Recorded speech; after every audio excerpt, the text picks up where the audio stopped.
Selanjutnya, pembahasan yang akan kita bahas adalah pengembangan dan pengelolaan hasil belajar. Adapun yang akan kita bahas pada kesempatan kali ini ada 4 subtema. Yang pertama, pengembangan tes hasil belajar. Yang kedua, analisis hasil belajar. Yang ketiga, pengolahan nilai hasil belajar. Yang keempat, pelaksanaan program tindak lanjut. Yang pertama, pengembangan instrumen penilaian hasil belajar.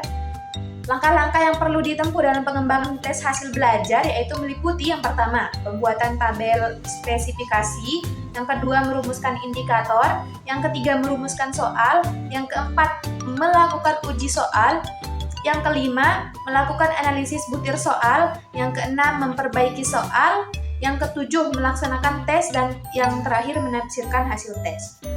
Yang kedua yaitu analisis hasil belajar. Ada beberapa teknik analisis lain yang dapat digunakan untuk menilai tes yang dibuat sendiri, yaitu menganalisis hasil tes dengan pendekatan statistik, baik analisis tersebut secara keseluruhan maupun analisis terhadap butir soal, atau analisis per item tes. Di antara cara-caranya yaitu yang pertama, analisis tingkat kesukarannya. Yang kedua, analisis daya pembeda soalnya. Yang ketiga, analisis pola jawaban soalnya. Yang keempat, analisis validitas tes. Yang terakhir, analisis reliabilitas tes.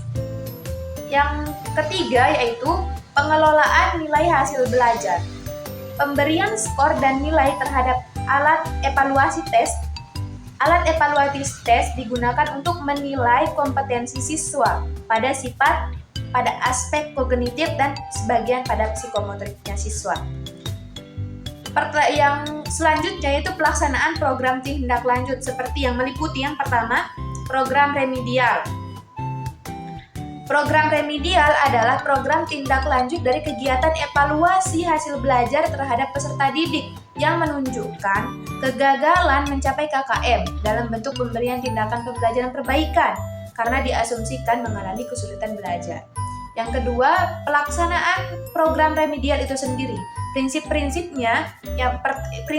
program remedial meliputi pertama adaptif, yang kedua interaktif, menggunakan metode pembelajaran dan penilaian, menggunakan metode pembelajaran dan metode penilaian, yang kelima pemberian umpan balik, yang keenam umpan balik beserta informasi, dan yang ketujuh berkesinambungan.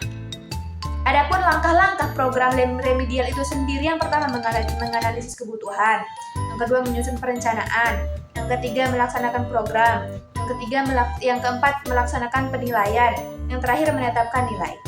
Sekian.